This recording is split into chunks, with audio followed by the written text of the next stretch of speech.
Hello everyone, आज के video में हम ये देखेंगे कि अर्थमेटिक ऑपरेटर्स क्या होता है और ये जो अर्थमेटिक ऑपरेटर्स है इसमें कौन से ऑपरेटर्स आते हैं।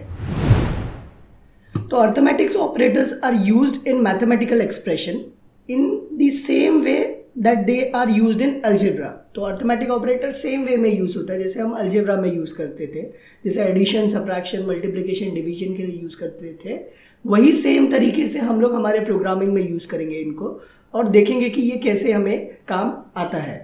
तो ये जो अर्थमेटिक ऑपरेटर्स है इसमें बहुत सारे टाइप है जो अवेलेबल है, तो वो टाइप क्या क्या है वो देखते हैं। तो पहला जो अर्थमेटिक ऑपरेटर है उसे हम प्लस बोलते हैं, जिसे एडिशन बोलते हैं।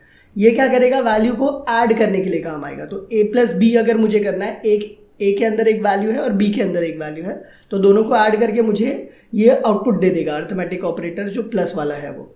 दूसरा जो ऑपरेटर है वो सबट्रैक्शन है, ये सिमिलर टू माइनस की तरह काम करता है। ये बेसिकली क्या करेगा, a माइनस बी, मतलब a में समझिए 20 है और b में समझिए 10 है, तो ये मुझे जो आंसर देगा वो 10 देगा। अगर इसका वैल्यू मतलब यहाँ पे जो आउटपुट आया उसके हिसाब से क्या है कि a में 10 है और b में 20 है, तो -10 आया। फिर मल्टीप्लिकेशन देखेंगे तो ये एक वैल्यू को दूसरे वैल्यू से मल्टीप्लाई करेगा और उसका आउटपुट मुझे यहाँ पे दिखा देगा। तो यहाँ पे 10 × 20 करके वो 200 दिखा रहा है। सिमिलरली डिवीजन भी करेगा, इसलिए यहाँ पे डिवीजन का वैल्यू दिखा है। यहाँ पे मॉड्यूलस करके एक सिंबल है जिसमें बहुत सारे स्टूडेंट कंफ्यूज हो जाते हैं। इसका पर्पस ये रहता है कि ये रिमाइंडर देता है।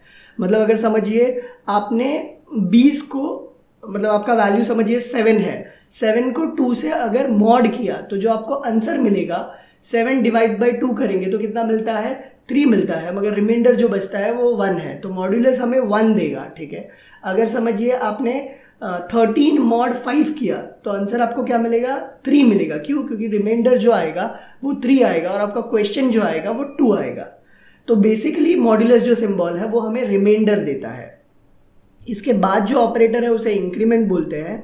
ये बेसिकली क्या करता है, आपका जो वैल्यू है उसको 1 से बढ़ाता है। तो जब भी आप कोई भी वैल्यू को 1 से बढ़ाना चाहते हैं तो उसके केस में आप क्या लिखेंगे, वो वैल्यू, मतलब यहाँ पे देखिए जैसे लिखा हुआ है b++, तो ये क्या करेगा, जो 20 था उसको इंक्रीज करके 21 कर देगा।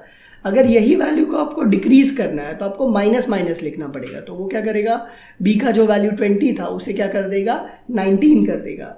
तो ये कुछ अर्थमेटिक ऑपरेटर्स है जो अवेलेबल है हम लोग के पास। ये जो अर्थमेटिक ऑपरेटर्स है इनका हम प्रोग्राम एक करके देखेंगे, जिसमें एक एग्जाम्पल लेके भी देखेंगे हमारे नेक्स्ट वीडियो में।